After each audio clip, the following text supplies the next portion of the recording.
Well, good evening, everyone. Stand by your beds, all that sort of stuff. It's that time again. It is 8 p.m.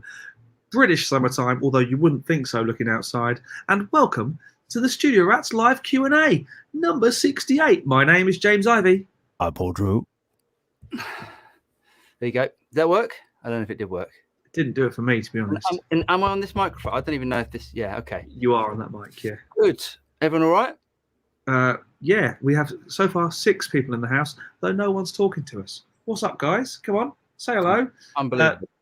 Here they come. Here they come. Here they comes. Walking down the street. David Stockton's in the house. Keith Milner is in the house, and John Randell is in the house. David Brode. But they're coming out of the woodwork now, thick and fast, indeed. Nice. Friend and colleague, Mr. Paul Drew, what have you been up to this week thus far? I've had a really busy week. Right. I get through the more. I've been doing loads of videos, and this got released. There it is. But yeah, which is really good. So Boss let me do the launch video of it, or the Nice. first video. So yeah, and it's done really well actually. I don't know what we've done. I've done about 40,000 views on that video. Sounds great. It sounds really, really good. It's really impressive actually. It's really good. So it's been quite a long lead up to that being released. Yeah. And I've been buying guitars, which is it's becoming a bit of a problem, I think, at the moment. I didn't think buying guitars there was a problem. I thought that's just a habit. Well, yeah, the habit is turning into a bit of an issue, I think. And I've been building a new pedal board. I probably mentioned this last week, but it's been going through different variations since for about a week now, and it's just becoming a bit of an obsession.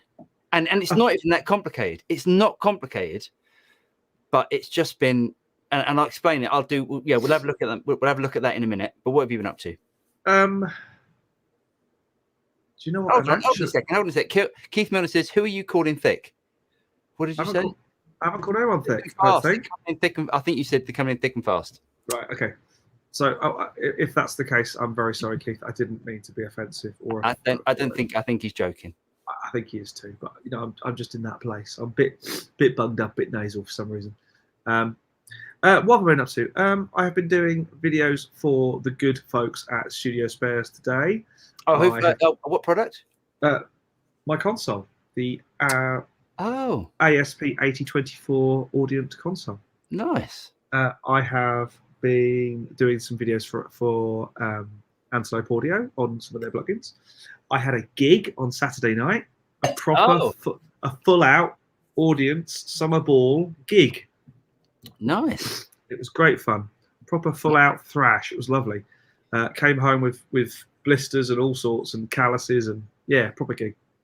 Coming over to your house tomorrow. That'll be very exciting. There's a little Prezi. No. Sat on my chair here. From the good man Dave McQuillan down there. Looking forward to that. Yeah, waiting for you. As long as it's not XXXXXL, that's a well. It looks like it does look like a bag of Coke. That's right. It's sort of wrapped in. I'm surprised it didn't get opened. At this point, I'm going to say I wouldn't know what that looks like. No, absolutely. You shouldn't. No one should.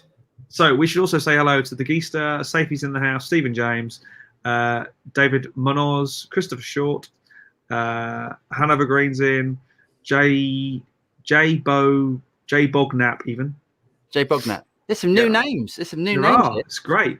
Dave McCullen's in, and Jeff Rogue. I'm going to go with. I'm calling him Rock. Rock. Jeff Rock. That sounds like that's a proper sort of 80s spelling of like a front man, like a guitarist front man. Hi, Jeff Rock. I'm Jeff Rock. That's cool. Great to have you all with us. Happy meal. I always like that one. That's a good one. Steve Ball's in the house. Great to have you all with us. So we have. There's a lot of news. There is. I have a talking point, a question to get us going. Go on. this is as much to do with mixing and production as it is to do with guitar, but primarily it's a guitar question. Right. What makes a good tone? Okay. Answers in the comments. What makes a good tone? What makes a good tone? Because, and the reason I say this is because I did a video with my good buddy Ben Hearn, and you may have heard of it. We did some jamming, and the first little ditty we did, I had one of my presets on my 11 rack, and it sounded nice, and I was like, yeah, quite happy with that. And on the second little jamette we had, I pulled up one of my normal kind of Gary Moore-esque tones, and I just didn't like it. Whereas normally, I went, I love this sound, this Gary Moore kind of esque sound, but it didn't work. So I was thinking, now what is it that I don't like about it? What are the factors that make the tone right or wrong, good or bad? Well, Keith Milner and Happy Me say, Keith Milner says playing technique. Happy Me says it's in the fingers. Yeah. Dave Minogue says, depends, I guess, on how well it fits in the mix with the given song. Hanover Green says, can't be answered, not too muddy, not too sure, completely subjective. And I think that's it, isn't it? But because I remember I've done videos in the past where I've tried to be a bit out there with guitar tones, and someone's just come back, that sounds shit. But I'm like, I've tried something different. I've tried. I don't want to just be, it just be safe. And it is really subjective. I do think. I think personally, I think Keith and Happy Me have hit the nail on the head with technique, and it's in the fingers.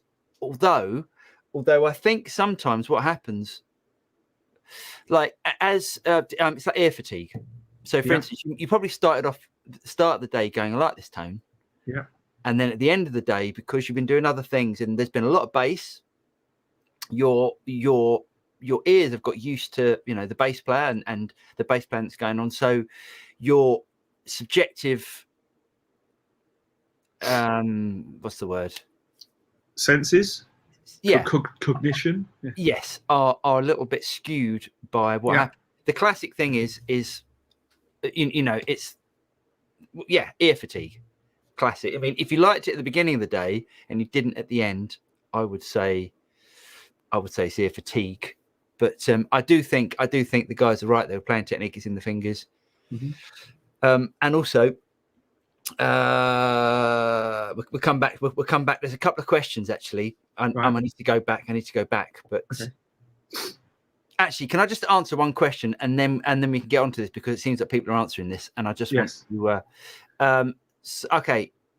Jay Bognap says, how does the IR200 compare to the same features in the GT1000? Hang on. Where is that? I'm just... Okay, it's about 8 down from the top. No, maybe 10 down from the top. I've got it. Yeah, that's the one. Okay. And then we'll come to everyone's questions about tone, because I think that's a really, really important point. Yeah. Maybe we should do that tomorrow. Maybe we should play the same thing. Yeah. Same guitar, same sound, and see how different it sounds. Yeah, the two of us playing it. Yeah, that'd be a really good video actually. Yeah. Anyway, how does the IR200 compare to the same features in the GT1000?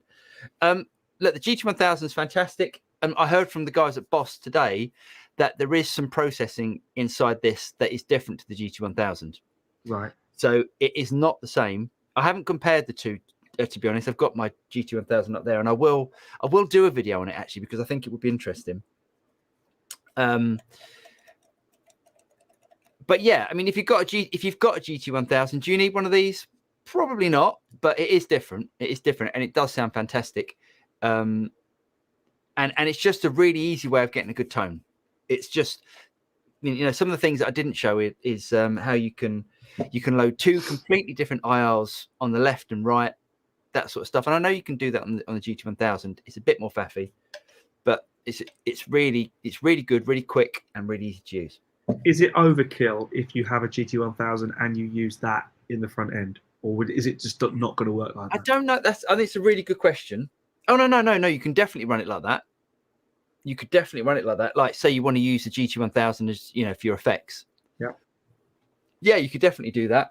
I think I need to try out both just to see how different they sound. But it's got the same sort of immediate feel that the GT1000's got, which is really good. Cool, like that. Okay, let's get down to. Okay, where did we get to? Playing techniques in the fingers.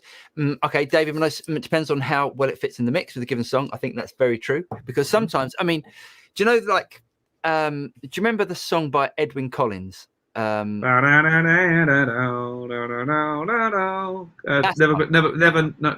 a girl like you before. Exactly. Now the guitar solo in that sounds gash. Oh, what did you just say? The G word? I did. Oh no, that's a bad word. Is that a bad word? I'm sorry if it is, but I cannot say that. If I said that in front of my wife, you would not be happy. Anyway, I mean, it's one of the worst guitar tones I've ever heard in my life, as far as I'm concerned. But people love it. Yeah, and yet it fits in that song, doesn't it? It fits in the song. Yeah. But yeah, anyway, the song that has one chord. Is that one chord? It's a one chord song. No way. Are you serious? It's a one chord song. No. It's a one chord song. My gosh. Wow. But they are. You learn something every day. Hanover Green, can't be answered. Not too muddy, not too shrill. I said that one. The Geester, Dave McQuillan, what's the link to your website again? Forgot from a couple of weeks ago. I'm sure David. Yeah, go and check out David's plectrums. They are awesomes. Yes, they really are. Okay. And I suspect the t-shirts aren't bad either. Nice t-shirts. Yeah. We should both wear it tomorrow and look like a right couple of chumps, shouldn't we? Both wearing matching t-shirts. Like we didn't phone. Go on, the next one. You going down the questions? Yeah, I was going to go. Jay Bognat, a good tone is one which complements recording or performance. Now that's a really good. It is true. I mean, you know, like I've never known a girl like you before. Does it fit that song because we know the song, or does it fit the song because it fits the song? It's like a really old fuzz tone, isn't it? It's nasty. There's another song that I remember hearing, and I think it was Dave Stewart was the guitarist on it. And I remember thinking, this is a great song. Then it breaks away into a totally different key for the solo. And the solo sound is like fuzz pedal straight into desk. It's so bad. Right. Yet it works for that song. Right. I wonder what that is. Oh, the only song where I think Dave Stewart sort of doing a solo is Lily Was Here. That's the only one I can think of. Yeah. With Candy Dolphin. Yeah. No, this is definitely a electric guitar into some kind of horrible fuzz distortion thing straight into a console. No speakers, no nothing. It sounded awful, but it worked for the song. Wow, yeah. Okay, next one. Christopher Short, not too much gain, just on the edge of driven. He's used the wrong wording. He's used the wrong wording, but he's true. On the edge of clean on the verge of breakup, I think is the phrase we're looking for. Nice one, yeah, absolutely. Couldn't agree more. Lots of other factors though, pickups, amp cab, even room acoustics and pick. Yep. Yeah, definitely. God, all these intelligent answers. Complementary harmonics in the sound. Nice. I like that. Yeah, but yeah, I suppose all these are absolutely bang on answers. Yeah. I think it's also one is you just know, don't you? If you're an experienced engineer or guitar player, you just know what's going to work. Yeah. And it will sound different in a mix on its own completely. The amount of guitar tracks that you have to filter off because they're competing. Bottom heavy. Yeah, bottom heavy stuff. It's in the mix. A good example is the intro to Do You Read Me? Rory Gallagher sounds nasty until the band kicks. Oh, that's interesting. I like examples because I can go away and listen to them then. And Jeff Rock's a lefty by the looks of things as well. Look at that. Like that. Looking good. Very nice. Go back. I want to see the amp. That looks like a... It's not. It looks like some sort of custom Fender style. It does, doesn't it? Yeah. It looks nice. Yeah, tell us what that is, Jeff. That looks nice. David Manoz, sometimes instead of having bad hair day, I have a bad tone day, even when using the same preset. It's true. Yeah, Yeah. you do. Without You just go, my fingers are not working today.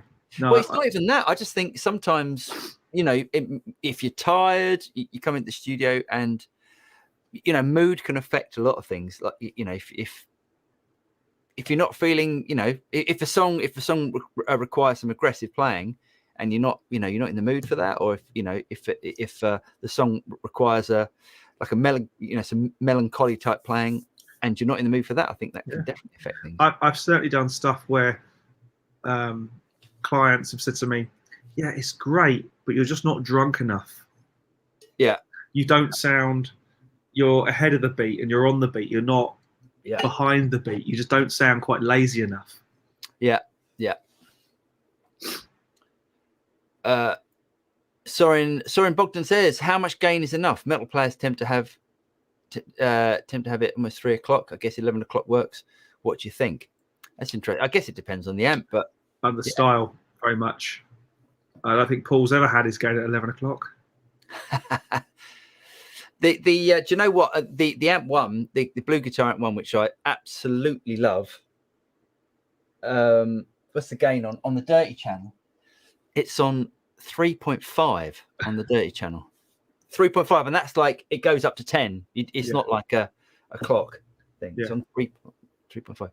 Hey, Bruce is in the house. Hey, Bruce. And what? Dave Olsen is buying us drinks already. Thanks, David. Amazing. Very B&B. What's a B&B? Cherry B&B. It sounds something cherry bomb and brandy. Oh, that sounds like our sort of tipple. Cheers, David. That's very kind of you, mate. Thank you very much. Safety says, good tone. I quote James, compression is a dynamic thing, and there's no restrictions in the pro audio world. Dynamics and experiment and a gold. That's true, actually. For me, is that quoting me? Do you know, dynamics are a funny thing though with guitar tone, because some people like a really high headroom amplifier where there's they can really go from like clean soft to clean loud, something like a Fender Twin. While for me, dynamics are more digging in to get more gain out of it. Anyway, agreed. I meant 3 o'clock on high gain amps. I know what you mean. So it's almost like a 8 out of 10. Easy Ike Sunday. Easy Ike Sunday. Yes. Yeah, that has got that. That's definitely got that guitar, that horrible fuzz into the deck. What's the other one? Around the same sort of era. Oh, there's a few, same sort of soul artist, same sort of. Oh god, there's a few. Like really bad fuzz tones. Guitar straight into desk, isn't it? It's that sound. Well, it's fuzz. Or maybe even using the preamps to fuzz. Like you can do with an E. What's the Beatles one where they use the two preamps into each other, the two desk preamps into each other to get the guitar cone? I think it's Revolution. Is that kind of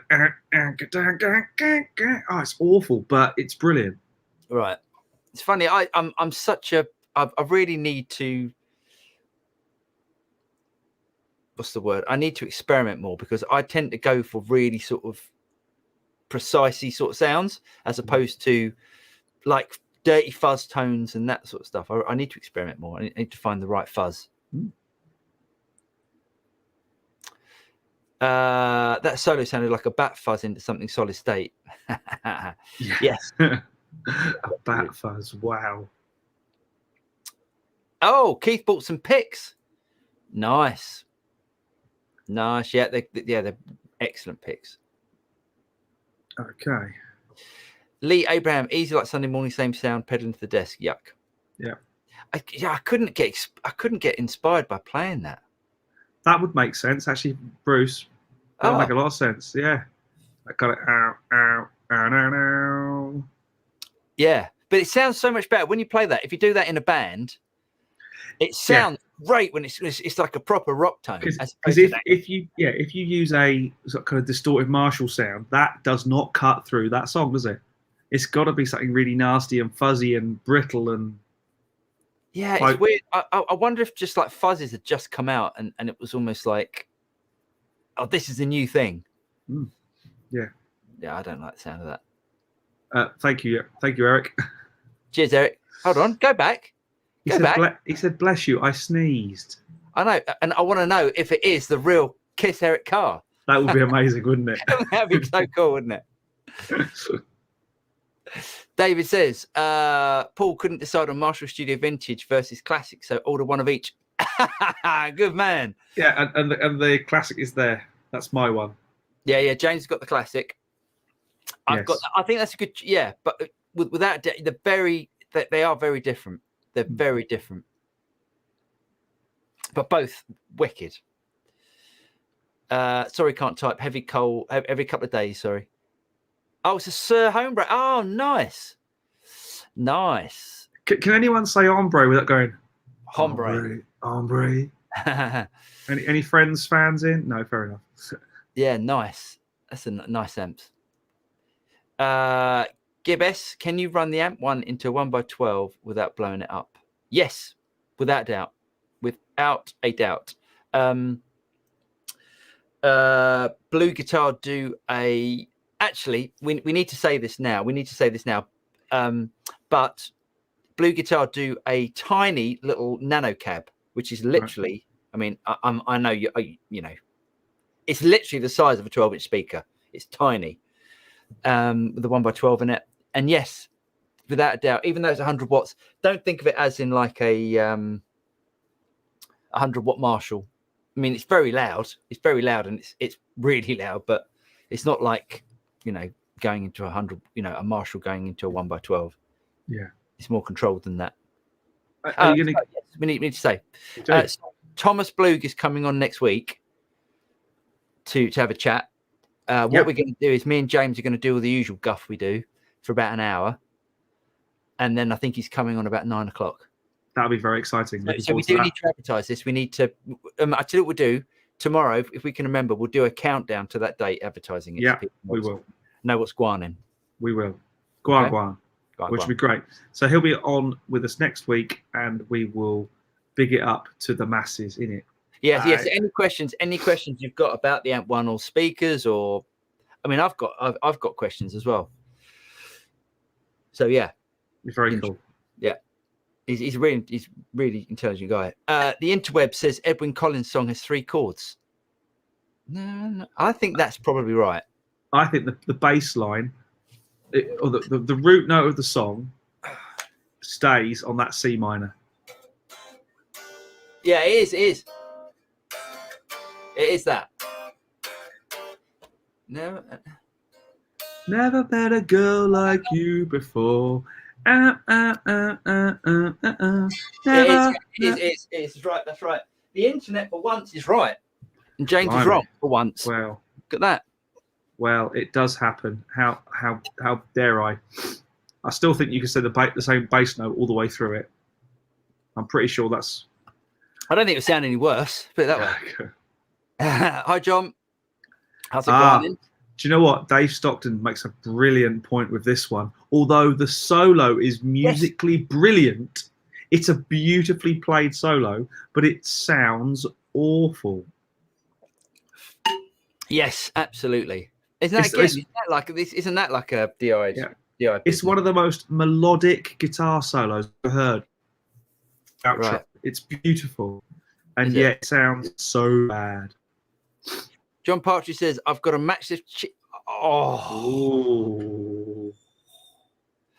He's got a matchless Chieftain head on order. I went with the 1x12 cabinet because of the easier to carry, and it would be quieter than 2x12. And you normally use a 2x12, but keep getting told to turn it down. Do you know what? Don't think that's going to change by getting a 1x12 and getting a matchless Chieftain. You're still going to be told to turn it down. But I tell you what, if you want to bring it around to my house, you can turn it up all you want and leave it here. What a lovely amp. What a lovely amp. Shahar Bar in the house. Evening, kids. James, your hair looks extra lustrous. Forgive me, Paul. Forgive me for not complimenting your hair. I'd love to say I did it especially for you, Shahar, but it's just getting longer. I need to speak to my hairdresser when I see her at some point this week. Is that the one? Yeah. Yeah. She's got a new job. She's working cracking hours at the moment. Yeah, she needs to do the old frosted tips again. I miss them. Really? Nah. Okay, next one.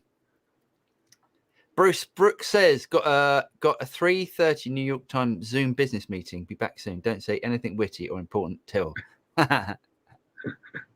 Till I get back. Okay. Marshall did do a 1x12 with a 150 watt speaker in it. I think it's the 1912.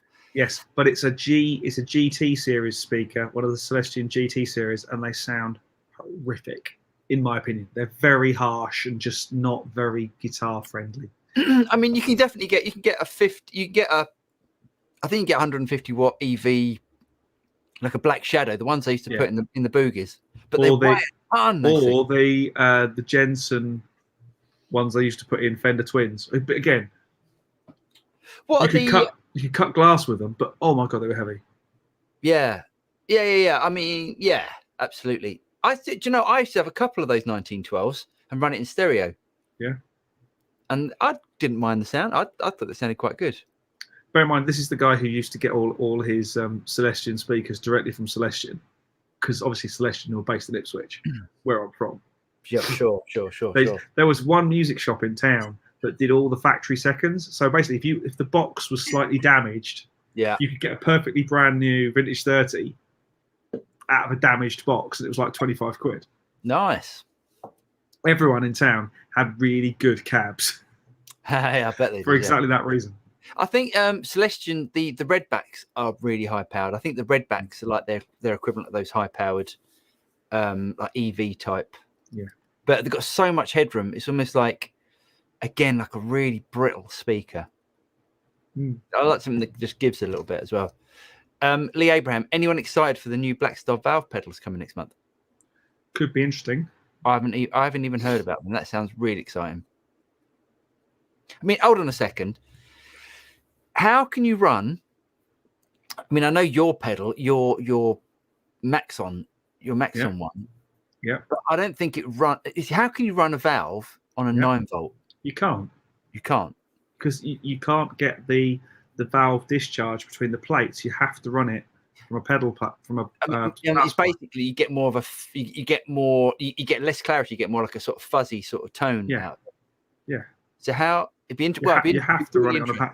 You have to run it on a power supply. That Hughes and Kettner valve pedal they used to do was a plug-in one. There's a Mesa Boogie one, wasn't there as well? That had valves in the top. They were all plugged in. Yes. Okay. Definitely. Excellent. Yeah. Very much looking forward to that. Celestion Redback speakers can handle 150 watts. Perfect for 1x12s for high watt amps. Do you know what? I've got a Redback. I'm probably gonna. Actually, I might put it in my. I might stick it in another speaker. Actually, no. Forget what I was going to say. Thomas Blug is bringing out the Ampex. I've heard he is, which is very exciting. Really exciting. Can't wait for that, and we can ask him questions all about that next week. But I am definitely going to be getting one. Definitely. David Olson says, "I love Thomas Blug, amazing player and amazing Hughes and Kettner demos back in the day. He used to design all those amps. Right. Saw him at the guitar show, and he was nuts in a good way. Yeah. He's definitely he's like one of those sort of genius guys that I really like it. He has got a really nice strat. Yeah, we can ask him all these questions. He's got some really nice guitars. And he's a really good player as well. The solo of Sympathy for the Devil is truly irritating. Yeah, it's really I know what you mean. I know someone who says that about the solo at the end of the piano solo outro bit of Layla. All the whiny slide bit. Oh, it's a bit does go on a bit, doesn't it? It does. Yeah, it does go on a little bit. It was a little bit ostentatious, isn't it? Gibbs, I'm making a list so I can look up all the terrible sounding old guitar solos. Look up anything that I've played. No comment. I thought the wife was is the hairdresser. That's kind of the joke, that she's got a day job as well at the moment. Well, because we've just moved house, so yeah. So long story, but yes. David Brose says, do any of the IR amp boxes, Boss UA, hold on, IR amp boxes, okay, have a line out so you can run to your amp or power cab? It seems it's always sold as a line straight. No, all of them do. Yeah. All the ones I've got. So the 2 notes, the Ox box, which is UA, and the Boss Tube amp expander. Funny enough, we might do a video on it tomorrow, depending on how much time we've got. But like my live rig now involves, if you look over there, there's exactly there. Yeah. There's a tube amp expander. Yeah. Stuck on top of those speakers, and that is completely involved in my live rig now, because there. Yeah. There. Yeah. Steve Stevens is using almost the same thing. He's using a pedal board and an amp head and a tube amp expander instead of speakers on the Billy Idol tour. Oh, excellent! I mean, that's the way to do it. So you can do that. You've got all of my effects are in that then go to my speaker. Yeah. And so all of my reverbs and delays are coming from that. So I haven't got an external processor on the board. Right. It's all coming from that. That's going to the front of the house and to my speaker, and it sounds awesome. Nice. Liking that a lot. I'll show my pedal board in a minute. Paul, I've got an old Boogie 50K. Oh, nice. With the EV Black Shadows, 200 watts. It weighs 8 kilos. The amp is like a black hole. I used to have a Boogie Mark IV, which was a 1x12 combo. It was ridiculous. Happy Me says, hi guys, what do you think of the FR speakers for modelers like the GT1000? I bought so many of them, and I keep getting rid of them. Just can't. Just doesn't work for me for live. I don't like it. I don't mind it. The thing is, the modelers are great because you can run. If you can run stereo, so you get like a nice big fat wide sound, then that for me replaces the fact that it's not a guitar speaker. You're getting like an interesting, great big sound. Yeah. But a single FR just for me, I'm not that keen. I literally sold, and I sold it this week. I had a Line 6 power cab. Right. I tried to get into it, just I wasn't into it. Shahar Bar says pulled the trigger and got a fractal. Nice. He's on the FM9 wait list. Made the decision after reading an interview with the CEO founder Cliff Chase. A real nerd's nerd, bona fide genius. Nice one. They still hold the record for being the fastest booth at NAMM to having their power shut off. Really? Yeah. Fractal. You think that they could do everything on headphones and they still got it? Wow. Yes. Yeah. They got shut down within 3.5 hours of the show going live. Good work. Good work. They came in the next day to find their booth all taped off with "Your power has been disconnected." Wow. Yeah. Yeah, Shahar. So James is thinking of getting a fractal. So yeah, let us know what it's like. It's a shame I'm thinking of getting the Axifex 3, just because Big Daddy. If I'm going to do it, I'm going to drop some serious dough on it and get the full Monty. Because let's face it, we've tried the full Monty Kemper, we've tried the full Monty QC. Yeah, Quad Cortex. The Head Rush, to be honest, actual power and processing wise, there is no difference between the little one and the big one. Whereas all of the other modelers, there is some power difference between the little one and the big one, isn't there? Is GT1000 GT1000 core? Are they the same, just different pedal configurations? Well, I think the IR200. I think I found this out today, unless I read the email wrong. That's got two processor chips in it. Right. That's just running all of that stuff that's in there. So there's not a lot in there. Yeah. Like amp modeling and IR, and that's it. So I think that's quite a lot. That's quite a lot of processing for for what it's doing. Yeah. GT1000, I don't know how much that's got in it. Right.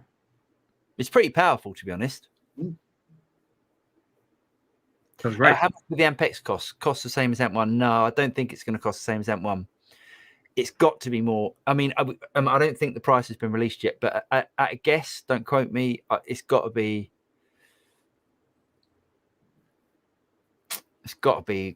over $1,000. It's got to be over $1,000. Yeah. I mean, I think if they can get it in for $999, it'd be amazing, but I don't think so. Who knows?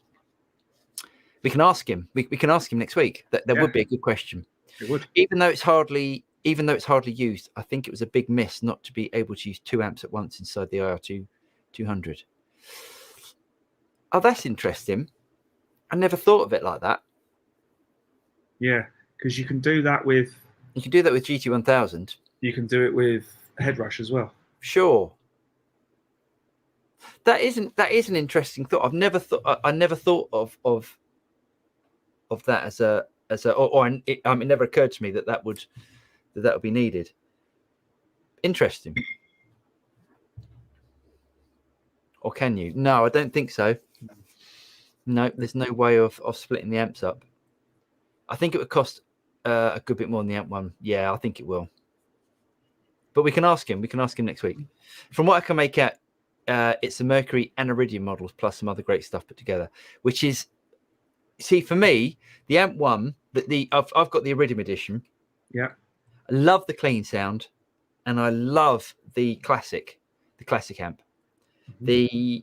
The vintage and the modern on this, I don't use them. Right. That's not the modern one is too metal for me. It's got that really sort of, that really sort of heavy. Lots of. It's got like almost like a percussive thing to it that I would never use. It's just not. It's got lots of bottom end. But I absolutely love the clean and the classic are the only sounds that I use. But there's some sounds on the Mercury edition that I would love. So the Ampex is going to be. I'm really excited about it, actually. Cool. Very cool. John Partridge, when we play live, I use an SM57 for the cab. Is there a better one to use in your opinions, James? Well, it depends on the sort of gigs you're doing, because if you're doing, pub club dates where things might get a little bit rowdy, a 57 is probably about as indestructible as you can get. You could put, if you're feeling fancy, you could put a pair of mics on if you can be bothered. I know plenty of people doing on big live tours. They'll have a some kind of ribbon, an R121 or something like that, a Royer and a 57. That's a fairly standard combination of mics. A U87 or a 414 and a 57. But you often find another and a 57 is the combo. Yeah, so James made a point there. The reason why SM58s, so vocal mics, and SM57s are guitar mics or drum mics are because, one, they're pretty cheap, and two, they're pretty indestructible. If you're playing the dog and duck stage on a Thursday where things get a bit rowdy, we get a bunch of squaddies in, then you don't want to put your £1,000 large diaphragm condenser in front of your guitar amplifier. Whereas £100 57 or on eBay a £45 57 is probably going to survive the gig. There is, I mean, I like 421s. I prefer the sound of a 421 to a 57. Mm-hmm. That's Bayer, isn't it? That's a Bayer. No, they're Sennheiser. Oh, Sennheiser. Yeah. I much prefer the sound of them. Very, very popular back in the day. Sennheiser did a thing called the Black Line, and they did a square mic. Yeah. that everyone used to drop in front of the cabinets. Well, they do that mic again now as part of the Evolution series. Yes. I suspect it's different on the insides, but the principle is still the same. It looks like a square lollipop, and you just hang. Traditionally, you could hang the cable over your strap and just hang it down. Gets around that whole kind of thing about a 57 pointing downwards across the cone, as opposed to pointing. Yeah. Yeah. Do you know that the thing for me about 57s are that you have to find the edge of the cone. You have to move it. Well, if you've got a ribbon mic, you can just go right. There's the middle of the speaker, straight in front of the middle of the speaker, because you haven't got. It doesn't take in all that overly harsh information with it. Yeah. So personally, I like ribbon mics, but I wouldn't use one live, because not unless you're, you don't mind it getting damaged. They're a bit more fragile, aren't they, James? Yeah. John Partridge says, of course you could borrow the matches for a video. Should be here in 5 months. Oh, nice one. Oh, nice amp. I had a bad... So last week or the week before, James was over and I had a Bad Cat. I bought a second-hand Bad Cat. 40, Bad Cat 40R, one of the US. Did I mention this? I think so, but you fell out of love pretty quickly, didn't you? Didn't like it at all. I think there was something wrong. I mean, I know a Matchless Chieftain just is a beastie. Yeah. Is Halloween celebrated in the UK? Are you guys into pumpkins and shit? Right. I can trump. Shit. I can trump all of you on this one. We have a vegetable patch out in the back garden of the new house, and Jen and the kids planted pumpkin seeds, thinking, oh, that's a nice thing to do on a Friday afternoon or a Sunday afternoon. We must have 35 pumpkins out there like this. Oh, nice! Bring us one tomorrow.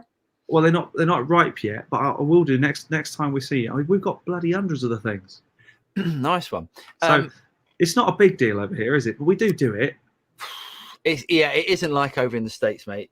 No. So yeah, it's like it's almost shunned, isn't it?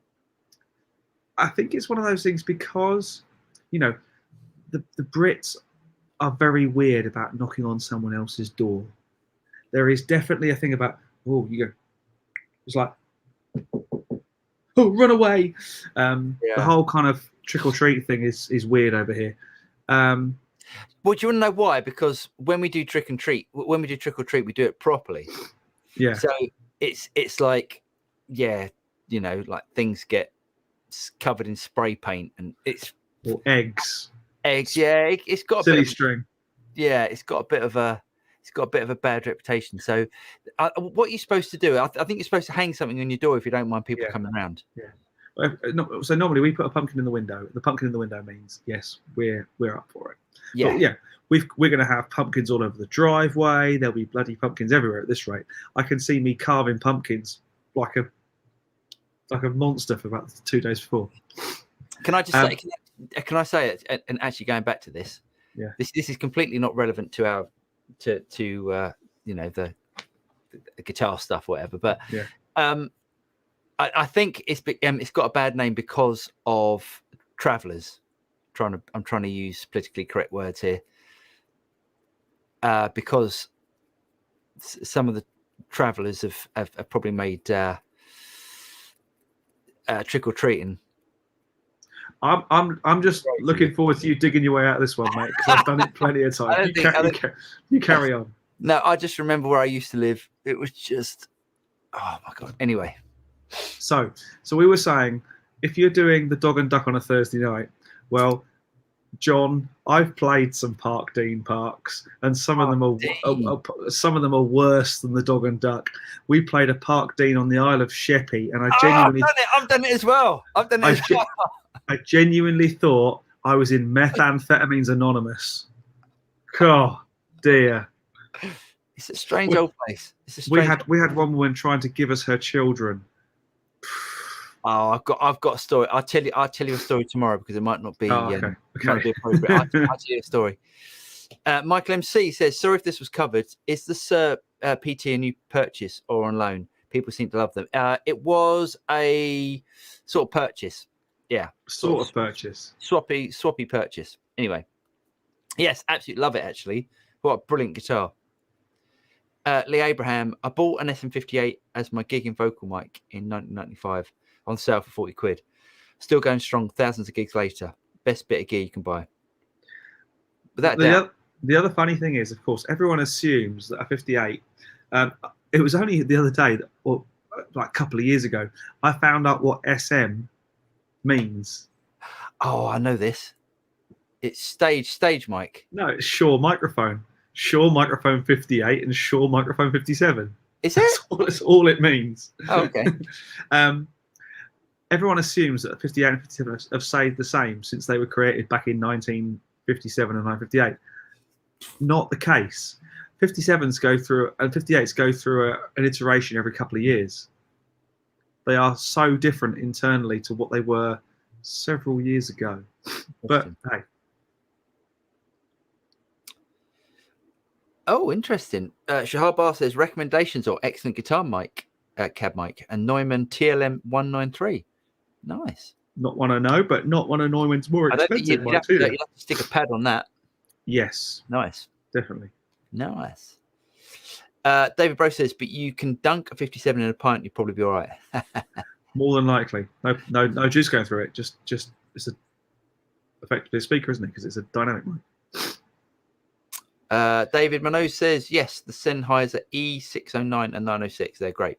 That's the ones. Nice one. Yeah, I thought you meant TLM 103. I didn't know the 103. But... yeah. God, yeah, you definitely have to put got a 103 somewhere. Definitely have to put a pad on that. David Minogue doesn't look like it. You can run 2 cabs, EQs, and ambience and different amp type outputs, but there's only seems to be 1 amp model at a time. Yes. Sorry about that, but you didn't need to hear that. You're bringing this cold over to mine tomorrow. It'd be nice, wouldn't it? It's not a cold. David Bro says, we have travellers over here as well. Do they gather in groups and surround you? Yes, that sort of thing. Jay Bognat, funny, when we discuss amp guitar feel, it's not feel at all, but rather how we perceive what we hear as it relates to what we play. Oh, interesting. Never thought of it like that. It's all very deep. It's all very deep. Hanover Green. Never knew that. I have a 58 from at least 1991. They'll become a classic at one point. They'll become like vintage ones will be more expensive. Well, it's like the Shure Unidymes that Freddie Mercury used to use. You can't get those on eBay for under 500 quid now. I've got one. Have you? Is it the one with a switch? Yeah, a Unidyme with a blue band on it. Oh, no, mine might not be. You have to have a look tomorrow. You have to tell me if it's worth the money because it's a pile of... a week later, it's a Headrush MX-5, a keeper. Yes, every time. Love it. Yeah. It even sounds good for bass. Check out the video because not many people have. People don't like bass videos, do they? I know they don't, but hey, we try. Jeff Rock, we all have at least one Star Wars bar gigs. Star Wars bar. I feel I have to go and play in this Star Wars bar because then I can go. Surely everyone has to go do do do do do do do do do do do do. Love that. Or I think what he might be referring to is everyone's played in the equivalent of that bar. Because I definitely have. And I think he means the way that people look. I think that's what he means. And that's the women. Yeah. Cowbell Studios. I think someone is allergic to pumpkins. I think I could well be. Yeah, maybe that's what it is. No, you know what it is? It's there's weed pollen going about at the moment. Yes. Oh, mate. I know. Yeah, my eyes are streaming. David says, I heard an expert say that in order to a culture to survive, the change travelers bring families need to have at least 3 kids to spread the word. Controversial. Can I have a moan, please? We got to the end of the questions. Can I have a quick whinge? Yeah. Right. Now, I've given this particular store a hard time before. Okay. But what is the point in putting adverts on Facebook with great stuff? You know how you can get the Facebook ads and you can scroll left or right to get to the next thing, right? Yeah. What is the point in doing that where over 50% of the stuff listed is out of stock? It's pretty bad. GAK, GAK, Brighton. Yeah. Get your act together. What's Oh. the point? What is the point? You're I not don't keen understand. You're not keen on GAK. I'm just not keen on intolerance or on in what's the word? Stupidity. What's the point? What's the point in having adverts where you go, oh, I'll buy that as an impulse purchase. That'd be cool, and they haven't got it. Right. This is on back order. Well, what's the bloody point in putting an advert then? Surely you want to put the stuff up that you can sell there and then. Or am I missing the fundamentals of marketing and sales here? No, I think you've made your point. I think you made Thank you. Right. Next question. Go on then. Hello. Speaking of Star Wars, I was an extra in TFA. What's TFA? Come on, work it out. To be honest, I'm struggling. TFA? I'm not sure. TFA.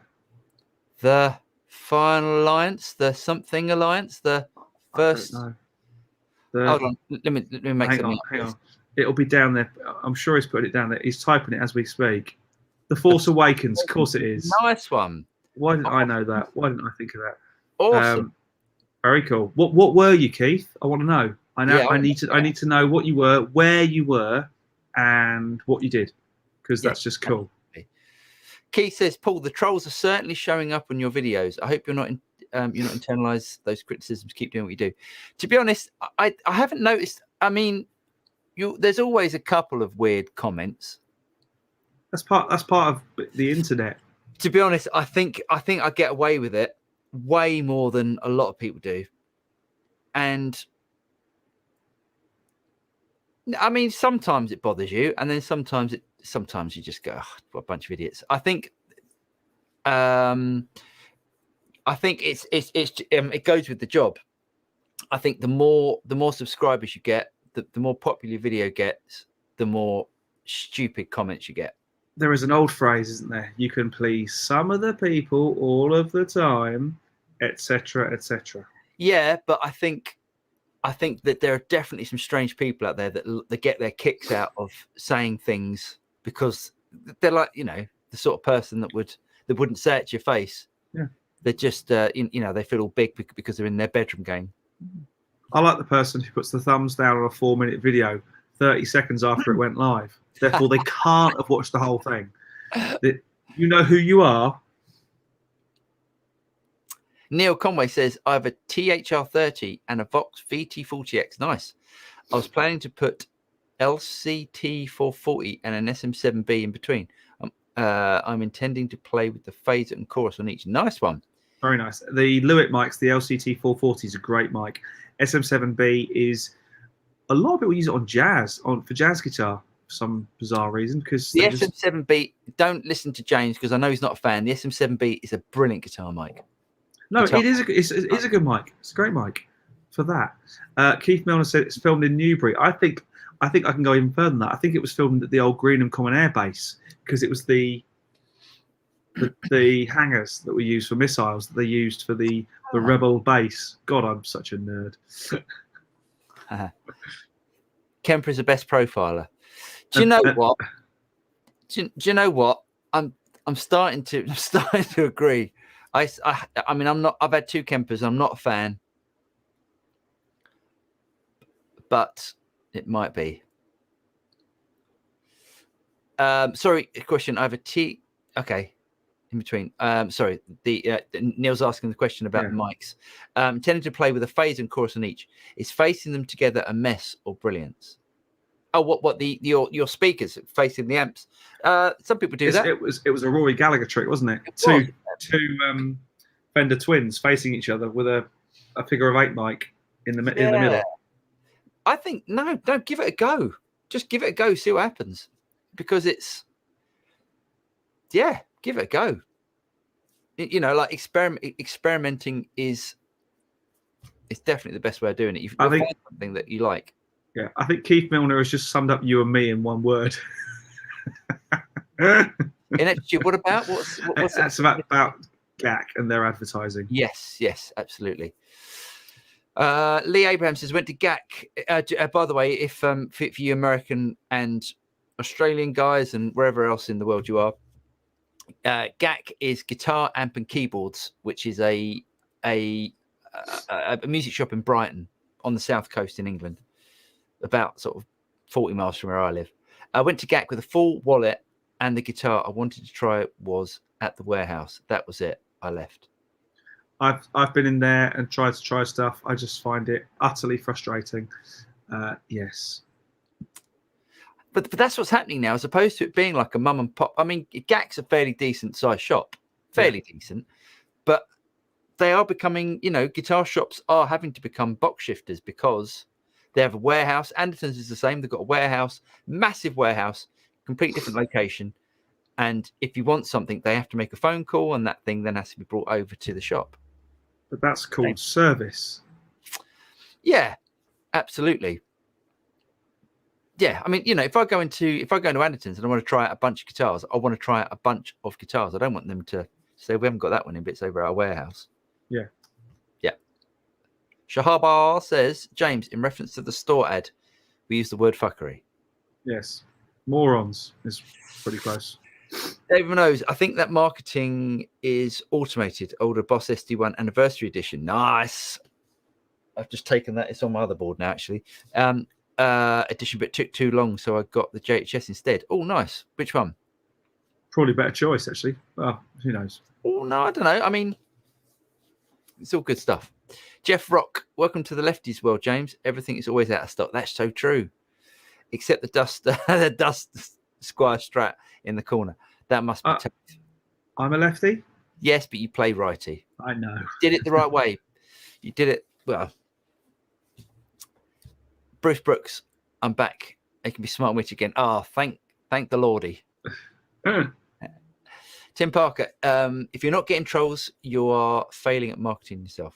Yes, it's true. I think people it's part of the, you've got to be fairly tough-skinned. I quite like it. I quite like, so you know exactly right if people don't like you. Hey, can I show my pedal board before we do any more questions? Please do. Can I show it? Because I'm showing my live pedal board. It's not quite finished yet, but this is the thing that's been my sort of project for the last couple of weeks. And it's not, let me get back here. So there it is there. It's on one of these Boss, BCB 90X pedal boards. Right. And see what you can do now. So you can fit like normal pedals on there. As opposed so it's not just molded for Boss pedals anymore. No. So we've done the new version of that, which I think is great. So now the only thing I think this is it pedal wise. This side, isn't it? Yeah. But the only thing I'm waiting for, I've ordered the looper kit for the Blue Guitar Remote 1. So what that means is that there's a little thing that plugs in there, and then all the pedals then get plugged into the looper kit, and then I can choose presets on here. Nice. And it will switch in and out different. So I could have like all the pedals on one preset, or one of the pedals on another preset and stuff. So nice. And it sounds really good, actually. Really pleased with that. Very cool. And something's rattling in there. It was sounding good. That's not good. That's not a good thing, is it? Okay. Keith says, I was a Renaissance soldier on the Dakar Planet scene when Boyga walks off the MF and surveys the scene. I lead a bunch of soldiers running past him. Filmed at Green. Cool. I was right. And Boyega is John Boyega, who plays Finn. Nice. I'll try and educate you the way of Star Wars one day. No. I love Star Wars. I love Star Wars. Oh, good. I love Star Wars. Probably not as much as you. It's the right answer. I don't have like Star Wars pants and Star Wars pajamas like you do, but everything else is don't. Jeff Fenn says, Paul, your dotted 8th delay video was brilliant. I followed your setting on my Boss Katana. It sounds great. Thanks. Oh, nice one. Cheers, mate. I'm glad it helped, Jeff. Thanks for your input, guys. Anytime. Tim Parker, you probably covered this already, just got here, but hoping to see more MX5 vids in the future. Little thing looks and sounds beastly. We have plans. Now I have some time. We definitely have some plans. Yes. TFA, the franchise awakens. Or reawakens, who knows? Hanover Green says, question, is that X the best profiler? So is it that X is the best profiler, or are amps not relevant anymore? I.e. GT1000 with genre amp names. Certainly pubbies don't care whether it sounds like, it's true, whether it sounds like a JCM or Boogie. No, without a doubt, I think the only people that care are the people that are playing. Are us. Are the people that play through it. And some of it is snobbery, and some of it is, I don't know. Some of it is, I think feel. We guitarists, we still like the feel of an amp. We still like the sound of a speaker behind us pushing air. But if you want to sound like a record, you want your band to sound the best your band can sound. Definitely, get something like a GT1000 and play live with that, because you can get big, wide stereo sounds, and it sounds big and full and awesome.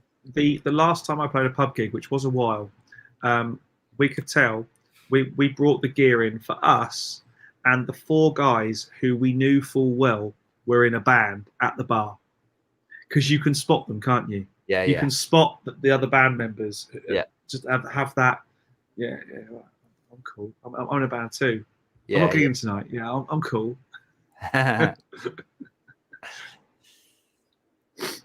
So I guess it's the Gaki's equivalent of GC. Yes, very much so. Yeah, very much so. Probably not. I mean, they're nowhere near as big, but probably for service. So actually, no, I had really good service about that Bad Cat amp.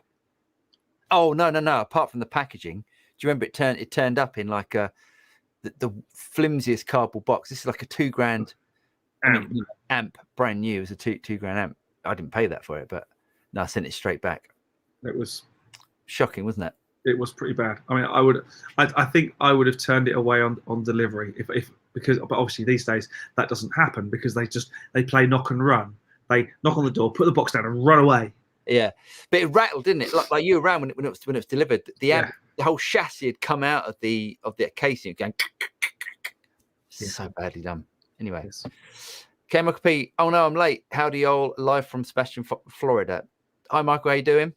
He's still smoking that cigar, That's a big start. Lee Abraham says, having gigged my new telly twice last weekend, how do you guys get on without the arm cut, belly cut? I don't miss. Belly cut, I don't miss, but that's funny, yeah. I know what you mean. When you start playing a telly, it does that part of your arm. Yeah. If you're doing a big gig, if you're doing a long gig with it, and you're not used to it, it's definitely uncomfortable. But you really get used to it. You just change your angle slightly, and it's fine. I love gigging with a telly. I love gigging with a telly on. It gives me something to watch. Yeah. Are the power supplies on that Boss board okay? I used an earlier one, and the power supply was lousy. So I haven't used it, to be honest. I've put in a true. I put in a True Tone 1 spot. To be fair, he's already just gone, I see these separate power supplies. Yes. There we go. Yeah, there's no point in doing it. Nice ball pull, compressor EQ, and a boost. The only thing missing is a chorus and delay pedals. Well, you probably came in a bit later, Shahar, but the reverb and the delay, I don't really use chorus. If I use chorus, it's like modulated delay. So, and all that's coming from the tube amp expander. I'm pointing. Well, looking, I'm pointing at my metal cabinet, like there. But yes, it's all coming from there, mate. Which is, I'll explain. I'll do a video on it once it's all done. Jeff Rock says their box shifters, Paul. I recently had to return 2 Fender Pro 2s. All were faulty. GAC was one of the retailers. I gave up and bought a Sir Classic JM. Now I want a PT Sig, so thanks for that. Wow. Hold on, what's a Sir Classic JM? JM. John Mayung, Jim Marshall. You can't just make up names, mate. You can't just. Well, Jim Marshall I haven't made up, have I? No, but I don't. John Mayung I haven't made up either. Plays bass for Dream Theater. Nice though. Yeah. The PT, the Pete Thorne signature is really, really good. It's really good. Yeah, James can have a go tomorrow when he's over. Yes. I have got another guitar to show, but it's not quite. Should I show? Show, but then say what's wrong with it. That's more interesting. Okay. Do that. Nice shorts. Put the legs away. Oh, it's all for the ladies, isn't it? Ooh. It's nice, isn't it? It looks nice. It's got a nice light weight to it, like you get on Friedman's. So this is a Friedman, what do they call them? Vintage T. With stacked. It's got a stacked single coil, Right. and obviously like a humbucker. So basically it's two humbuckers. But the thing that makes this really interesting, I'll tell you the story about this in a minute. But this pickup is stacked, but it's got the telly brass plate on it. Right. So it's a humbucker, but it sounds like a telly, like a telly bridge. It's really sort of it's got that sort of telly sound to it. Now the story with this is, in 2017, I was down at Anderton's and I played this guitar, this actual guitar. Right. And I was saving up for it. Right. Went down to Anderton's to get it, and it was sold. Oh. Last week, it comes for sale. It comes up for sale on Reverb, the actual guitar, because there's only one of these, and I know it's the same one because the serial number and everything.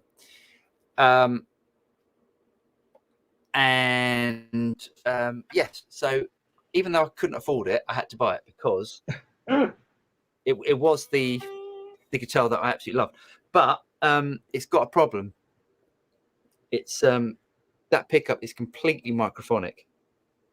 If anyone knows how to fix things, so you can't turn it. If you've got any gain on it, it goes and just goes clink, clink, clink, clink, clink when you're tapping anything. But that's a shame. It is a shame. It's a fantastic guitar. We can have a go at that tomorrow as well. Cool. This has got to be, if we named our episodes, yeah, this would be the name of the episode. Are you ready? Yep. I was in Strippers versus Werewolves 2, but that's another story. That sounds like a great film. That sounds a great film. Nice bald port, but why not use a Bosch GT? Because I still like using amps. So live I do like an amp. So I heard an interesting story at the weekend. Yeah. About a friend of mine who is in has a band, and they've just started using modelers primarily rather than amps. Mm-hmm. Now, when you've got something expensive, and this particular modeler he was using was a Quad Cortex. Quad Cortex, front of stage, punters, beer in Quad Cortex before they played a note. Oh no. He ended up doing the gig on some god awful little Behringer pedal thing to try and get any kind of guitar sound whatsoever. Oh, that's annoying, isn't it? That is annoying. Do you know what? I don't think I would have if I still had my Quad Cortex and I was going to use it live. It'll be out the back, and I'd have a MIDI switcher. See, I think for 450 quid, you could have an MX5 somewhere near the front, and it wouldn't worry you too much, would it? Because it's 450 quid. As soon as you hit that magic four figures, that there's an investment there to lose, isn't there? It always happens. There's always a twat. There's always a twat with a beer that tips it over the stage. It always happens.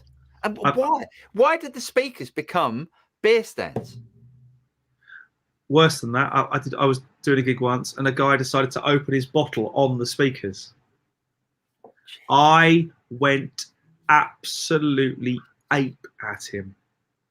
You should follow him out to his car and open a beer on his car. I was tempted. I was actually tempted to do it on his face, to be totally honest. But yeah. What's the matter with people? Yeah, I was very, very annoyed. But anyway, option for live gigging: GT1000 Core versus HM Stomp XL versus MX5. Ooh, interesting. All good choices, I'd say. The HX Stomp XL is going to be really good because of the extra buttons. Yeah. But it's nothing you can't do with a GT1 Core and plug in some extra buttons into it. Yeah. Fairly cheaply, and the same with the MX5. Has it got external controls out? It's got MIDI IO, yeah. But has it got MIDI? Has it actually got like? It's got another expression you can have on it. Yeah. Excellent. Yeah.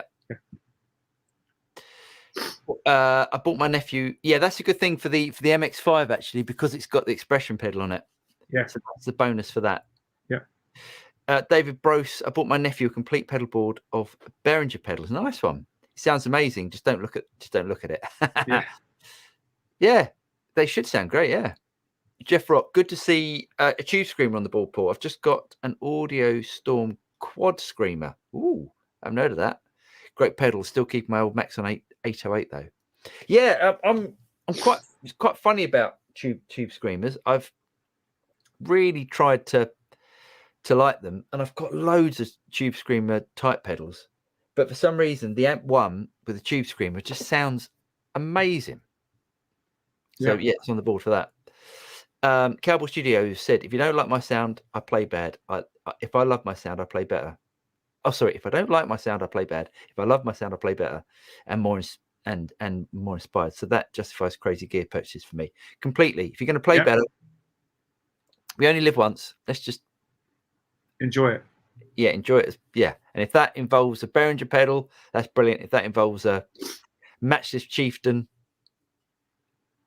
so be it. Stephen James almost knows the format of this show better than we do. Paul, tell us about your new guitar purchases and other new online gear. So you probably didn't turn up at the beginning. So we talked about the IR 200. There it is, that one. Not purchased, but Boss sent me that. Thank you, Boss. Which did the video on the guitars. If you haven't seen the videos, I'll go and get it because I haven't shown it in the video, and I absolutely love this thing.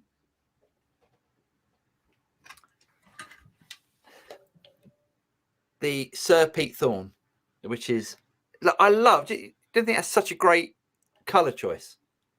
What I really like about it, and none of you out there would have seen this, is because Paul knew he was going to be showing it. He had the duster on it beforehand because it is a totally gloss guitar, and it picks up fingerprints faster than. There, I just touched it. Look, there you go. Yeah, it's covered. So that's the thing. I think. I mean, I didn't. It was a second-hand guitar, but if I had to choose a color, it wouldn't be the black because every single mark it shows up. But what a guitar, though. There was some. I tell you what, that was weird. I did the video, and I just commented that I wasn't that keen on the. It's got like this locking. Yeah, bar thing. Yeah. Yeah. They're just little screws you just lock to lock the strings in. Yeah. So it's sort of like a hybrid Floyd Rose type. Yeah. You know, you can be a bit more vigorous with it. And some people, like some guys, were commenting that you know, was I saying that Pete Thorne doesn't know what he's doing? Like putting that, and it's just like, it's a personal preference. I just don't like it. I'm going to take them off. I'm pretty sure preferences are allowed in that today. I'm pretty sure they are. So please, everyone, just calm down. We're not saying we don't like Pete. He's a lovely guy, I'm sure. Awesome player. Brilliant guitar playing. Nice. Yeah. It's just super fans, isn't it? So I think some people are just so like. Have we got any super fans? Can we have some? Yeah, no. Can we have some? Yeah, it'd be nice. Yeah. I bet they'll show up at NAMM and they'll be all weird. Nah, we're not going to have super fans. Okay, fair enough. So, talk to us about new gear. Share your screen and show us. Yeah. We'll do that, and then we'll do questions because we've got there's a lot of there are some interesting things going on. Okay, do I have to share the screen? I do, don't I? Yes, you do. Yes, that's a good place to start. Share screen. That one. Okay. There we go. I don't know why I've got a picture of this. Does that show the sort of thing that I look at during the day? That's exactly what it is. Yes. Hey, and now there's a poker thing. I don't see. I don't. Yeah. Yeah, oh, well, whatever. anyway. So Billy Corgan, obviously Smashing Pumpkins frontman, is selling a bunch of his classic gear. Look what he's selling. Oh wow! I'd love to get one of those. ADA, amazing. I loved that. I loved my ADA MP1. What a great sounding unit. Now, is it great sounding, or was it great sounding for the time? No, I think it's a really good sounding. I mean, you know, if you want to do that sort of saturated 80s metal, 80s sort of rock tone, Yeah. fantastic. Such a great unit. Loved it. So he's selling one of them. Wow. He's selling a Kurzweil K2500 that we're not interested in. A bunch of guitars. Look at that. That's cool, isn't it? Old Harmony. Nice. Look at the amount of knobs on that. So what's that? Volume, tone, volume. Okay, volume, tone, volume, tone, volume, tone. That's cool. Nice. I like that. Cool. I like that a lot. That's nice. Old 70s or late 60s Strat. Very nice. Yeah, cool. And a Marshall JMP1. JMP1, awesome. Had one of them as well. Really good. Yeah. Quite fancy that. I quite fancy building a rack again. Just not carrying it. Yeah. But yeah. Nice. So there's that. Okay. So the Doof wagon from Mad Max is up for sale. Oh my god. That whole thing. Isn't that great? So I want that. We want that. Come on, James, you've got a big garden. You can have that in the back garden. How cool is that? That's amazing. Isn't the guy who did that, the guitarist? Yeah. Isn't he someone famous? Isn't he married to someone famous? I don't know. That's amazing. I love that. Yeah, that's really cool, isn't it? So that's up for sale. I love the fact that he's outside, yet he's got par cans pointing up at him. Oh my god, you are such a geek. That's what you're doing. It's like it's not. Have you ever seen the film? Yeah, of course I have. Oh, okay, good. That's all right then. The last one with Charlize Theron and Tom Hardy. Tom Hardy. Yeah, he now lives in my village. Yeah. Charlize Theron lives in your village. Amazing. No, she doesn't know. Right. No. What is this about? I don't know. I don't know what's going on in the world, but Gibson did this a few years ago, about maybe 5-6 years ago. They released a turntable. But it's $3,000 something. It's $3,500. Yeah. Oh man, it's just. But apparently, it's inspired by the aesthetics of a precision bass. What? The precision bass. The precision bass is one of the most utilitarian pieces of musical instrumentage. I don't think there's anything inspiring about it. But what about that is it's the sunburst. That's all it is. Well, they could have said it's inspired by a Strat. That doesn't make any sense. I don't know. Anyway, yeah, that upsets me. Yeah, stop that.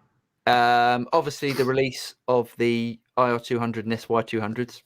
What's the SY200? It's the synth one. Oh, right. So I did the IR200 one, and what's his name? Thomas McCrocken did the SY200. Nice. Yeah, he's a bit of a tasty player. He did a really good video on it, actually. Cool. Yeah, interesting. Yeah, so they're released. Check them out. I don't think apparently the IR200 is coming out in January, so it's quite an early release or release video. Yeah, there's that. Next. Yeah, what is going on? So the Fender Katana's coming back. It's wrong on so many levels, isn't it? Look at that. Where are the straws?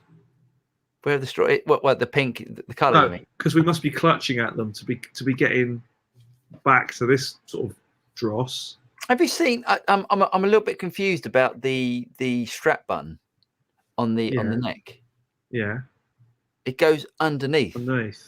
so your strap is going to be pulling. So surely the angle of that is going to be pulling you. Yeah, it's going to be awful. Outways all the time. So it's 1250. I mean, it's pretty hideous, isn't it?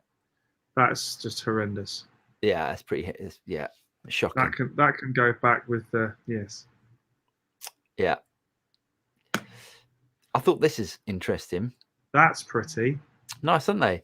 So carbon fiber hybrid guitars. Right. So part acoustic, part electric. I mean, nice. you can tell the sort of players that are going to be playing these. It's the sort of people, they're going to be in a band with a bass player that's got 6 strings. It's that sort of thing, isn't it? But yeah, really nice looking instruments. Beautiful finish. Yeah. You played a carbon fiber acoustic, didn't you, at NAMM? And we were all like, that sounds stunning. Yeah, and I had a Steinberger in the 90s, I guess. Right. That was all carbon fiber. That brilliant guitar. Nice. But they're not cheap. They're 2,150. Still, a thing of beauty. Yeah, definitely. Yeah. Anyway, I'll tell you whose guitar collection I'd love to raid one day. Yeah, go on. We say about various people who are going to have pretty awesome guitar collections. Yeah. I would put money on that Mitch Gallagher from Sweetwater has a guitar collection to rival any human being. Yes, you're probably right. Yeah. I mean, he's not watching because he's asleep. Actually, no. Does he? Is Mitch a fan? I doubt it. I'd love to think so, but hey. So next thing, which I think is really exciting, and I'm a little bit worried. I know it's not Guitari, but Fender Rhodes are building electric pianos again, which that's interesting. It is really interesting, isn't it? Now, for you guys that for guitar players, it's not, it isn't that interesting. But so I've got a 1977 Rhodes there. I don't know if you can see it in the. That'll be 44 years old then. Yeah. Wow. God. Yeah. So does that mean that my Rhodes is now going to drop down in price? I would say absolutely the opposite. I'm totally honest. Really? Yeah, I would say the opposite. Yeah, I guess because you get modern Strats and the name is back. Yeah, that's true. Actually, it could be, which is good. I'm quite excited about that. I'd like to try them out. Oh, I'd like to say, I just want to show a picture. Oh, where is it? Oh, I think the picture. Oh, there it is. Look, it's got effects on it as well. Ooh. Yeah. And they've gone retro on it as well. It looks kind of cool. They're not just tried to do, not trying to cork it up or anything like that. Not there's anything wrong with cork, but they've actually gone for the authentic look. That's cool. Yeah, it's nice, isn't it? This I thought was quite interesting. So, funny little boxes, 1991 Overdrive. Basically, it's copying the pedal that was used on the Pearl Jam 10 album. You still there? I'm here. I was blowing my nose. No, nobody needs to hear that. Yeah, that's kind of cool. Yeah, and it's £99, which that makes it very cool. Yeah, nice. If I don't know what pedal it was though. I don't know what pedal it was. So it's a mid-forward overdrive pedal. Okay, so it's like a tube screamer. That was the album with Jeremy and Alive on, wasn't it? Yes, Alive. Yeah. Yes. Oh, I'm still alive. Yeah. Lovely. Yeah, nice. Yeah, I thought you'd like that. And lastly, which I thought was quite cool. So Jim Root, it looks like Jim Root's got a new Jazzmaster coming out. Jim Root from Slipknot. That's nice. Doesn't that look great? What a great looking guitar. That's beautiful. I like that a lot. I bet it ain't cheap. Don't know. I mean, it's got what's it got? It's got EMG pickups, headstock. See, that's great. What's it called? It's called a Strat East. I can't read what it says on there. That's beautiful. Oh no! Sorry, it's got a Strat. Sorry, it's got a Strat version as well. There you go. There's the prices. Prices at the bottom. Where is it? How much? Oh, okay. Oh no. That's Okay. that's that's something else. No. So yeah, we don't know if this is actually going to be released, but they're sort of they're throwing out pictures, which I think is quite nice. Anyway, back to it. Yeah, you right to cut me off? You are cut off. Nah. Right, here we go then. Ready? Yeah. Hey guys, question for Paul. Do you normally record guitar tracks in stereo? Yes, I do. And for a reason, different reasons. If I'm using delay, I like to record with delay. I don't mind recording with effects. If I want to add some extra delay, I can do. But if I'm using a stereo delay, I'll record with a stereo delay. If I'm recording a stereo guitar tone, so say like 2 different speakers, I can record a couple of different tracks, and then if I want to pan them, I can record 2 tracks with the same mic configuration, and then pan one over, which is obviously one speaker, and the other one over to the other side, which is the other speaker. Things like that. Nice. Yeah, like that. David Minoz, I'm from a different school, I guess. I use modelers to play live within ears, and I use a Katana for small random gigs or at home, but I'm not used to having an amp loud. It makes me self-conscious. It's true, isn't it? I think you're right. I think there's definitely it's become that way because we don't crank up amps anymore, and amps do sound very different when they're cranked. Jay Bognap, I found older modelers sound great into the effects return of a tube amp. My GT100, for example. Oh, nice. Yeah, good. Cool. Good. Yeah. K. Michael P. My homemade telly is both a belly cut and an arm cut.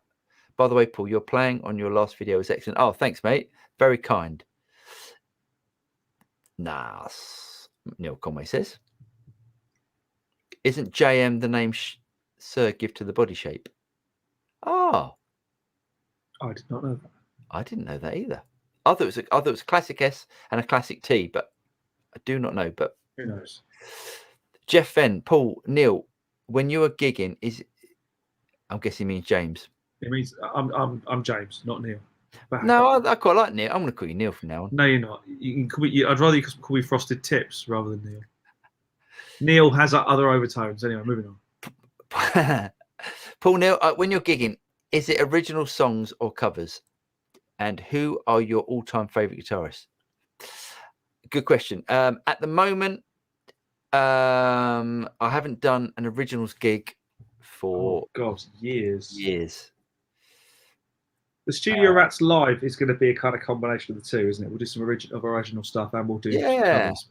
Yeah, definitely. Yeah. Excuse me. Bless you. We're getting closer to that. We are getting closer to that. And also, what we're planning on doing as well is, we don't know how often yet, but a couple of times a month, I would have thought at least, is a Studio Rats Live from James's studio, from James's new studio. Yes. So because we'll be able to stream live to the nation with amps and guitars and stuff, and it'll be very exciting. It will be. It's going to be really exciting. I'm really looking forward to that. I'm very, very excited. It sounds so sad, but I'm really excited about that side of the new studio. Yes, no, I agree. I think that's going to be that's so exciting. That's what I'm looking forward to. And who are your all-time favorite guitarists?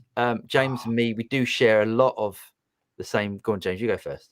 Right. Okay. Top of the list for me: Eric Johnson, Gary Moore, Eric Clapton, Steve Lukather,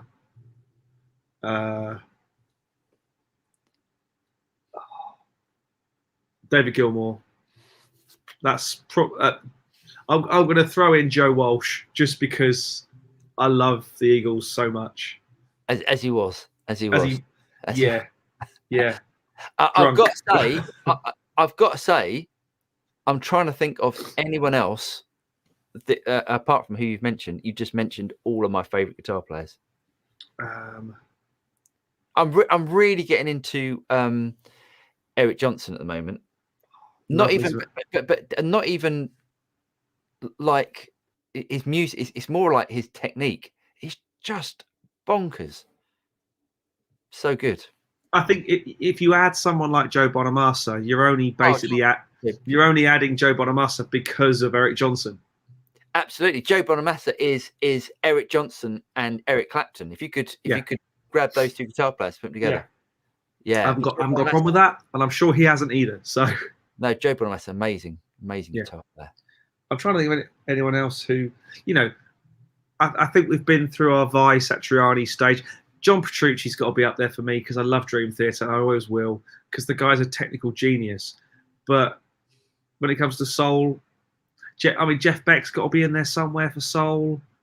I'm not. I mean, I used to like Vi and such. I can't. I mean, they're fantastic. There's no doubt about it. Leaves me emotionally cold these days. Yeah. Whereas I can listen to Gilmour play 3 notes and just go, yeah. So true. So true. Jeff Rock says yes. At Keith Milner, it's jazz master shape. Nice. Straight to VHS. What's straight to VHS? Not sure what that. No, I'm not sure what that means. Oh, I know that. That's for the hookers and strippers and vampires, whatever the thing was. Straight to VHS. Probably. I hear you can fix microphonic pickups by wax potting them. Yes, I think. But the thing is, and here's my thing. I don't want to moan about Friedman guitars. But you're going to. I'm going to do it. I'm going to have a little moan. They are great guitars. I mean, they're not like, so the Sir PT is like, it's a machine. It's like, it's perfect. Everything about it is just like perfect. Friedman guitars are amazing, but they're a bit rough and ready. Does that make sense? Yeah. They're like rock and roll machines. So the Pete Thorn is like a precision thing. The Friedmans are like, they're like an old telly. Right. I've had 3 Friedman guitars. Yeah. All 3 of them have had problems of some sort. Moving on. Or not, as the case may be. No, but I love them. I think they're great. They're just really great guitars. They've got so much vibe in them, but they all need a bit of work. Cowboy Studios, I think you can pretty easily re-wax pickups yourself. Oh, okay. Should help on the microphonic problem. That's interesting. I know that there's a combination of paraffin and beeswax or something. To be honest, if I was dealing with like a £100 guitar, I'd try it. Yeah, exactly. I'd give it a go. I don't want to be. I'd rather take it to someone, and also the guy that sold it to me is gonna pay for the repairs. So I'll let him do that. Hold on, I've lost. Okay, right, there we go. K Michael P, my homemade telly is. Oh yeah, we've done that. Yeah, but yes, you didn't really. You didn't really the next bit. The playing on the last video was excellent. Well, there you go. Maybe that's what he meant, as opposed to it, Paul. There we go. Yes, maybe. Who knows? But thank you. There we go. Keith Milner at Jeff Rock, pretty much. They play it on Sci-Fi Channel. Shahar Bar, did you guys notice Grover Jackson is now collaborating with Friedman Guitars? Maybe you already covered this. Yeah, so he was. So Friedman Guitars have always been made by Grover Jackson. Nice. Yeah. Yeah, no, I mean, Grover Jackson, what a genius. I mean, both of them, Dave Friedman and Grover Jackson. Sean needs to build pedals. Absolutely, yeah, beer-proof pedals. That's what someone needs to invent. That's a great thing, isn't it? Waterproof pedals. Beer-proof pedals. They are. Patent that. Jeff Rock's going to look out for that at Keith Milner. That's very nice. Bruce Brooks says we need a time machine to go a few years into the future and grab a few used quads, helixes, GT1000s, and head rushes for a few £100 each. It's true. Or we need to go back in time to the early 60s to grab more U87, U67s and U57s, and Bruce's Strat. Yeah, and come forward and make an absolute killing. It's unbelievable. Like, you could have bought like a, in the early 80s, you could have bought a 50s Les Paul for chips. Yeah. Oh God, it's so crazy, isn't it? Keith says Jeff, I had a bunch of £20 notes. I wave a bunch of £20 notes at a stripper. He was going to clean up some stuff. It's a shit film. It doesn't sound like a classic, I've got to be honest. It's not doing it for, or maybe it would do it for me. Who knows? Got to go and hit the supermarket before it shuts. Night all. Night, Keith. Right, buddy. You will, stripper. I assume you meant James and Paul. Yes. Yeah. Oh yes. David Minoes got the 3 Series overdrive instead of the Boss. Oh, cool. SD1. I figured the hard clipping of the SD1 would be too similar to my OCD, and got the 3 Series drive for its compressed, dumbly sounds. Nice. Yeah, they're nice. Only 99 pounds, I think, those pedals. Yeah. Happy Me says, I love Alan Holdsworth and bought a Yamaha DG Stomp from the old PMT in Birmingham for the change in my pocket, which was 33 quid. Wow. Seen it recently for around 300. I used to teach on those. I used to contribute to writing the books, the Yamaha guitar books, and I used to teach. And basically, in the Yamaha schools, they have a bunch of DG Stomps, and that's what you plug into. Really good things. David knows, count me in the super fun. I watch all your vids. Super fan. Cheers, mate. Nice one. Nice to know we got one. Jeff Rock, the locking screws, a fairly recent addition to that Wilkinson trem. Yeah, I don't know. I'm going to take it off. I'm going to take them off and see how much it affects it. Is it a Wilkinson then? It's a Wilkinson trem, yeah. Oh, interesting. The Sir trems, I'll show you the difference. That's the standard Sir trem. Yeah. Yeah. Which is brilliant. Again, really, look. Dive bombed. They don't need to lock. Yeah. Sir guitar's fantastic. Anyway, I'm selling that. If anyone wants to buy it, I've got to pay for my recent purchases.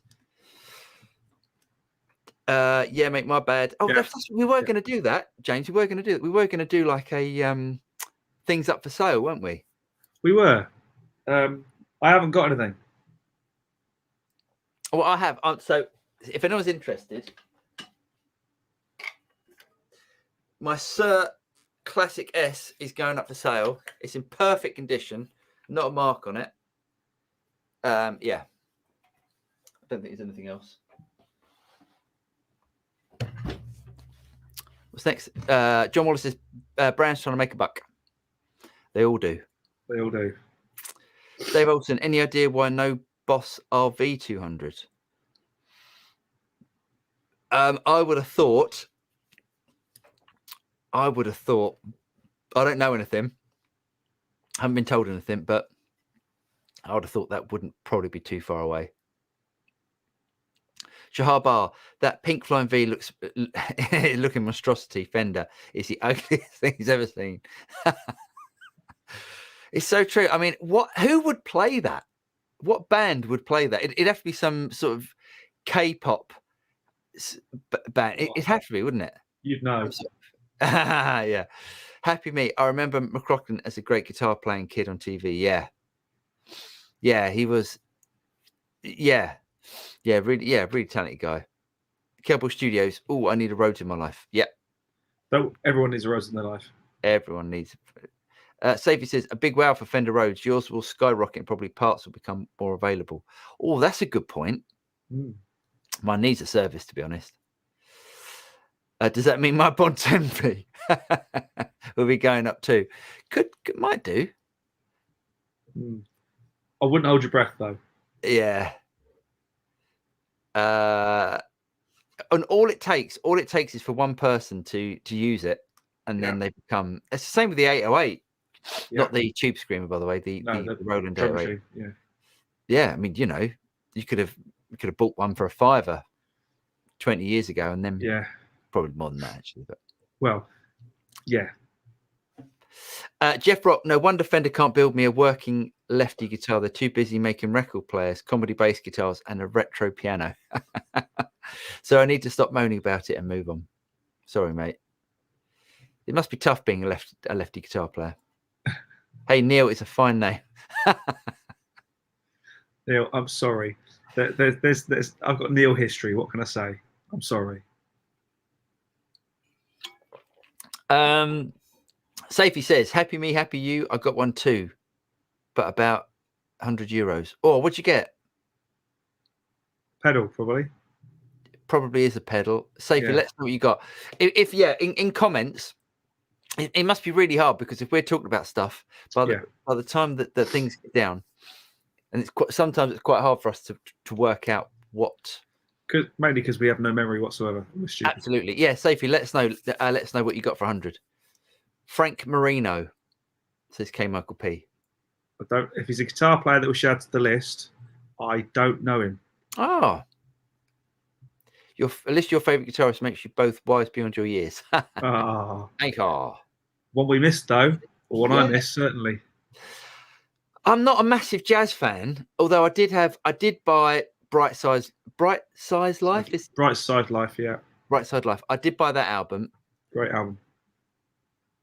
Yeah, I need to listen to that. Do you know what? I think I'm a bit older. I probably bought that when I was in my 20s. Now I'm a bit older. I need to probably experience different styles of music and learn jazz. Yeah. Oh God, no. I don't think jazz could handle you. I couldn't definitely handle jazz anyway. Lucas the man, he's the best ever. He sure is. Steve Lucas, what a guitar player. Just, do you know what? Every time I hear it, and I know it's like, but the solo at the end of Rosanna is just wow. God, and that was him just noodling. Oh God, it's ridiculous. Yeah, wish I could do that. Amazing. Yeah. Neil Conway, why don't you guys include Prince? Oh yeah, Prince. I never. Do you know? It's because I never think of Prince as only a guitarist. I always think of him as the whole. That's true, actually. Yeah. If you just said who's your favorite ultimate musician, probably Prince would be. Prince would be up there. Yeah. Dave Olson, good shout, Prince genius. Listen to Plectrum Electrum album. Is this Hendrix? Oh, why did Hendrix make our list? Yeah, I mean, Hendrix, absolutely brilliant. Not one of my favorite guitar players. I know why it doesn't work for me. I can't get sonically. I can't get over the quality of the recordings. Yeah, me too. I struggle to not have fidelity. Wouldn't it be amazing? Wouldn't it be amazing if he was around now and what he'd be doing now? Wouldn't it be absolutely crazy? Wouldn't it? If he was still the sort of top of his game. I mean, Santana. I can't listen to Santana. Awful noise. Yeah, I'm not a massive fan. I had to re-wax Sir Woodshed Telly bridge pickup. Oh, interesting. That's the Woodshed is the Andy. What's his name? Timmons. No. Gangadine. Oh, here we go. Monroe. Andy. Oh yes, the classic guitarist Andy Gangadine. Just saying, Andy Timmons, Andy Wood. Andy Wood, thank you. Wood. Okay, I don't know. Wood, thank you, Cowbell Studios. Yeah, all right. Brilliant. Oh, have you heard him play? What a guitar player! No, I haven't. He's like one of those guys. I mean, he's a Nashville guy, but can do anything. Like can play any style at the top of his game. Yeah, amazing. Neil Conway, David Olson, yes, and Luther is a beast. His interviews are wonderful to watch. Yeah, he's definitely a box of frogs. Oh, but also doesn't mind telling the industry exactly what he thinks about it as well. Yeah. Oh, yeah, definitely. Yeah. No, I like Luke. He's been around long enough to tell the industry because he has been through the industry. Yeah, he's absolutely brilliant. My Mount Rushmore guitarist, this is Jay Bognap, says Holdsworth, Beck, McLaughlin, Schofield, and Matheny. It's a very jazz heavy leaning there. It is very much so. Who's the one that plays with too much chorus? Is that Schofield? That's Schofield. Is it far too much chorus? Far too much chorus, in my opinion. I've seen him live. He's there as well. So does he? Yeah. Yeah, it's almost like you can play anything with that amount of chorus. It's so out of tune to my ears because I can't get it. It's almost like you can play anything. I know he's an amazing guitar player and very gifted. Yes, we know. The Yamaha, DG Stomp. Yeah. Yes. Oh, I see. Oh, nice Yes. one. Nice one. He's a beast on guitar and mandolin. Wow, amazing. Yeah. Well, Paul, we got there in the end. We survived. We've survived another show. Did we? My nose has run its course, probably. So please don't forget, next week, Thomas Blue will be joining us. We'll get all the normal guff out of the way, and then it'll be all about Amp 1 and Stomp 1 and no, and about him as a guitar player as well. Yeah, because I want to know there's some, he's done some stuff. Yes. So looking forward to that very much. He'll be with us about 9 o'clock ish. But do join us next week, 8 p.m. as usual. Clocks don't go back yet, do they? End of next month, isn't it? Oh mate, I don't know. The wife tells me when I've got to get up an hour earlier. Yeah. So we're with you next week, 8 p.m. Thomas Blug. Come and join in the fun as usual. Can I just say thanks, Safi? Yes, we reached 25,000 followers, which is nice. Thank you, guys. Cheers, Safi. Thanks for noticing the props and all that sort of stuff. We will see you next week. Take care, everyone. Stay safe. Get vaccinated and all those sort of things. There, I got political just for a moment. And we will see you next week for much more of the same. Keep your eye on the site and on the YouTube channel and stuff like that. We'll see you again very soon. Good night, everyone. Cheers, guys. Bye-bye.